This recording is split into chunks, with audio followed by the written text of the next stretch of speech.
السلام عليكم، كي دايرين؟ لاباس عليكم؟ نتمنى تكونوا على خير وبخير وبصحه جيده ان شاء الله. اليوم ان شاء الله نشارك معكم فيديو جديد على القناه ديالي، نتمنى ينال الاعجاب ديالكم ويكون خفيف على القلوب ديالكم. غنشارك معكم كيك بالحامض اللي كيجي رائع وكيجي زوين بزاف. بلا ما نطول عليكم خليكم معايا نشوفوا طريقه التحضير. نبداو على بركه الله في المكونات.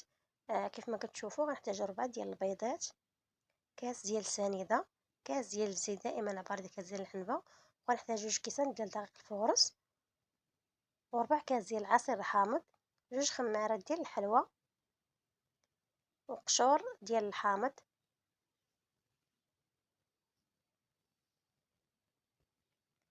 غادي نضيف 4 ديال البيضات، وغنضيف عليهم كاس ديال السنيده،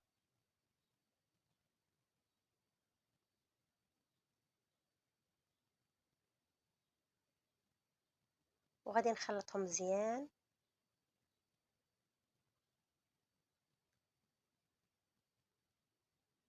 غنخلط مزيان، قد ما خلطتي مزيان كطلع الكيكه واعره. غادي نخلط مزيان حتى تطلع ليا البيض مع السنيده يولي بحال شكل كريمه. كيف ما كتشوفوا نخلط مزيان.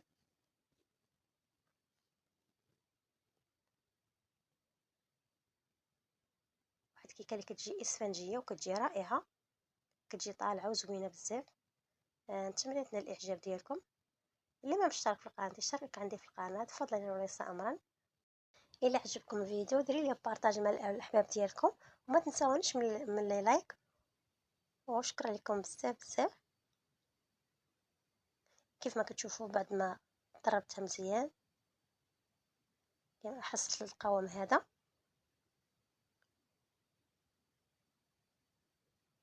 قد ما ضربتوها مزيان تجي زوينه.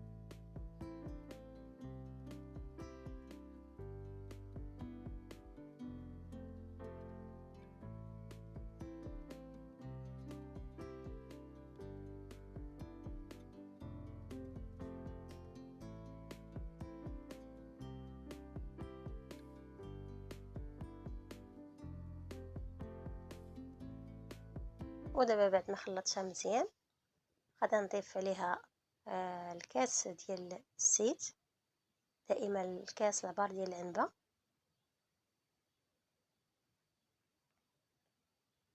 وغادي نعاود نخلط مزيان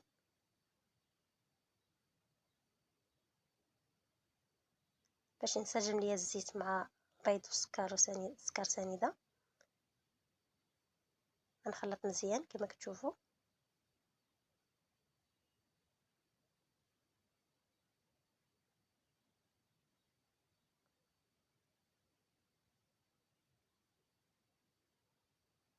بعد ما خلطت مزيان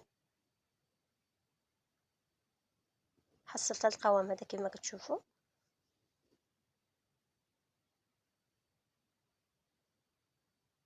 ودابا غادي نضيف دقيق، 2 كيسان بالعبار كاسين علبة، 2 كيسان ديال الدقيق الأبيض. أنا ضفت الكاس الأول وغنضيف كاس تاني. غنضيف 2 خمارات ديال الحلوى،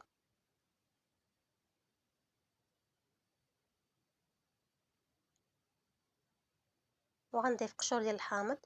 غادي نضيف تقريبا معلقة كبيرة ديال قشور الحامض، والآخر نحتفظ فيه في الأخير.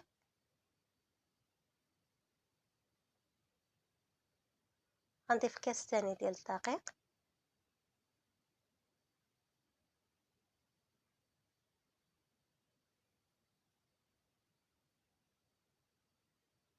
وغنضيف شوية ديال الملحة، وغادي نخلط مزيان.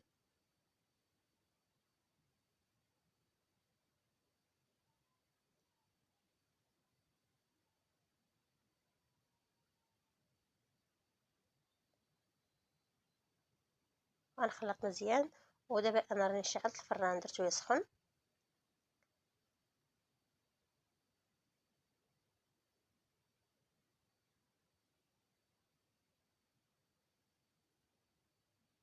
غنستمر على الطريقه بحال هكايا حتى تخلط ليا مزيان الكيك، تنسجم ليا الدقيق مع الخليط.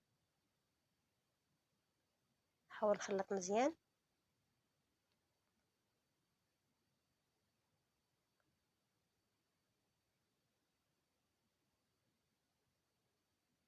صراحة كتجي رائعة. النكهة ديال الحامض كتجي روعة. نتمنى تجربوها وتنال الاعجاب ديالكم.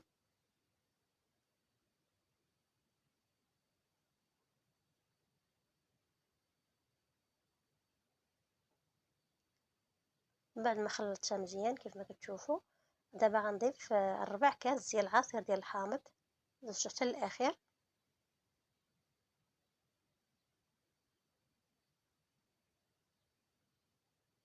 ودابا غنعاود نخلط مزيان.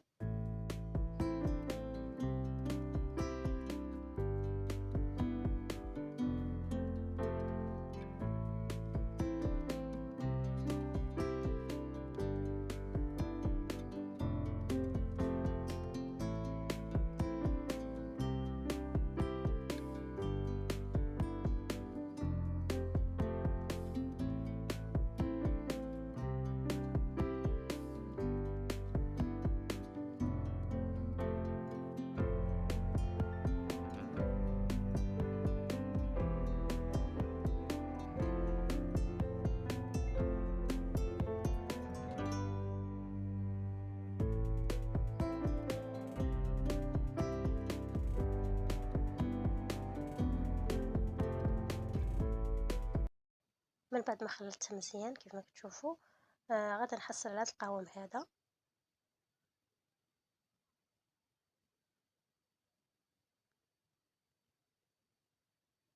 هذا هو الشكل ديال العجين ديال الكيك ديالنا. كيف ما كتشوفوا يعني باين خفيف. القشره ديال الحامض حسبت بها. غادي نضيفها بزلافه وغنضيف لها تقريبا واحد المعلقه كبيره ديال السكر سنيده. انا ضفت غير السكر سنيده البيضه. اللي عنده داك سنيده السكر البني احسن. انا ضفت معلقه كبيره تقريبا ومع قشور ديال الحامض. وغادي نخلطهم، هما اللي غادي نرش بهم المول ديال الكيك.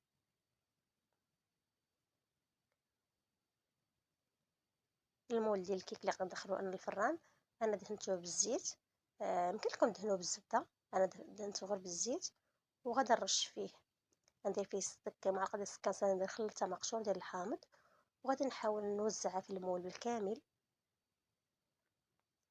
لان السكر والحامض هو اللي كيعطي الكيك واحد القرمشه ومن بعد ما كطيب. كما كتشوفوا غادي نوزع على المول بالكامل. بعد ما وزعتها على المول بالكامل، هذا هو الشكل ديالها. ودابا غادي نضيف العجين، غنضيف الكيك في المول. وانا قلت لكم راه درت الفران كيسخن. من بعد ما غادي نحط الكيك في الفران، غادي نقص البوطه على عافيه مهيله. وغادي نخليها حتى تطيب على الخضر ديالها. تقريبا انا الكيك ساعه الا ربع باش كطيب لي الكيك. كنخلي على عافيه مهيله وكنخليها كطيب على الخضر ديالها ساعه الا ربع. كنحل عليها.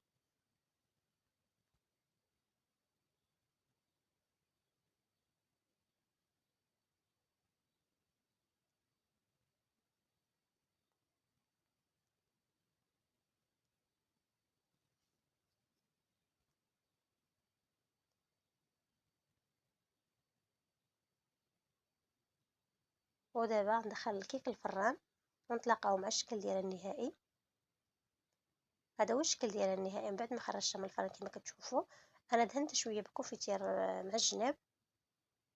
وهذيك غندير عليها شويه ديال اللوز مهرمش باش زوقتها.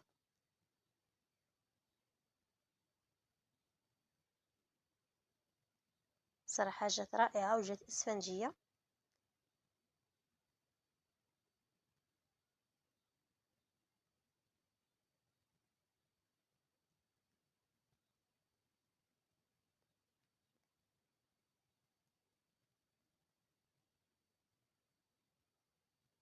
مع السكر والحامض عطاها واحد القرمشه اللي زوينه، كتجي محمره وكتجي مقرمشه من برا. كل واحد له الاختيار كيفاش بغى يزينها من الفوق. اللي بغى يزينها بشكلاط ابيض. انا زينت انا باللوز، قطعته طريفات.